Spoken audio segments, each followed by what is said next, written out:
Buhay pa. Maaga pa nga lang ay maririnig mo na ang hampas ng alon dahil nga meron pa rin tayong low pressure area, medyo mahangin at malakas ang alon.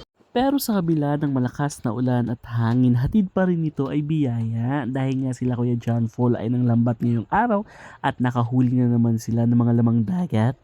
Nang isang araw ay ganito rin ang ulam namin. Ang luto naman na ginawa ko ay sinigang at syempre para maiba naman, ibang luto naman yung gagawin namin ngayon.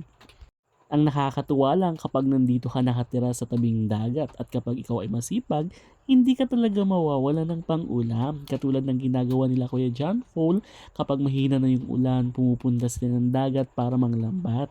Katulad niya ng sabi niya na kapag tag-ulan daw ay talagang taghuli ang mga ganitong klase ng seafoods. Ilang araw pa lang akong nag-i-stay dito, pero ilang araw na rin akong kumakain ng mga ganitong klase ng seafood at talagang nakakatuwa lang dahil nga bihira akong makakain nito kasi nga ang presyo nito sa San Jose ay sobrang ginto at bihira ka lang makakita.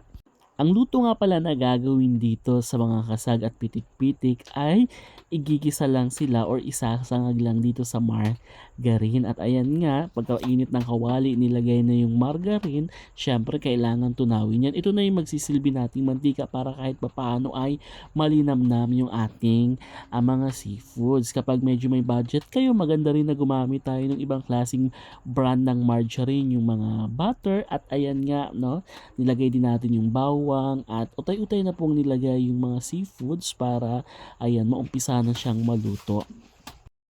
Ang ganitong klaseng kasag ay isa ito sa paborito ni mama kaya nga pag nasa Oriental ako at nagbibigay ang ate ko na galing sa Wasig talagang tinatago niya kapag nagluluto siya at bihira rin talaga kaming makakain dahil sa kanya pa lang ubos na kahit ilang kilo pa yung lutuin niya. So anyways, kung nakikita nyo guys, talagang napakasariwa ng mga seafoods natin at ang nakakatuwa lang talaga guys, ayan libre na naman yung pang-ulam natin ngayong gabi.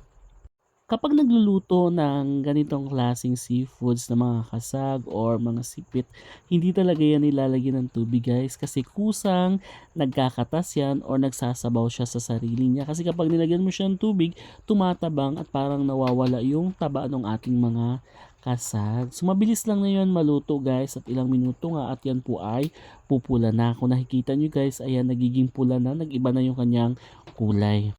Papatuyuin lang natin yan guys sa ilang minuto na lang guys at kapag medyo tuyo na siya at wala na masyadong sarsa, mas maganda kasi yun guys para mas na-absorb ng ating mga seafoods yung mga nilagay nating ingredients and tinakpan ko muna siya guys para mas mabilis siyang maluto at pagkaraan nga ng ilang minuto, eto na yung final, chinek na natin kung talagang patuyo na siya at para mas maging malasa pa ang ating niluto to ay nilagyan natin siya ng oyster sauce, no? Isa din ito sa mas masarap ilagay para mas magnuot yung lasa ng ating nilulutong seafoods. At ayan, hahaluin lang natin at medyo patutuyuin lang natin. So maya maya guys, eto ay luto na. Pwede na natin siyang iserve at pwede na tayong kumain ng ating nilulutong kasag at pitik-pitik na talaga naman guys. Mapaparami tayo ng kain. Actually guys, natatakot ako kumain ito kasi nga ayan, high blood na ako. So anyway guys, eto na yung ating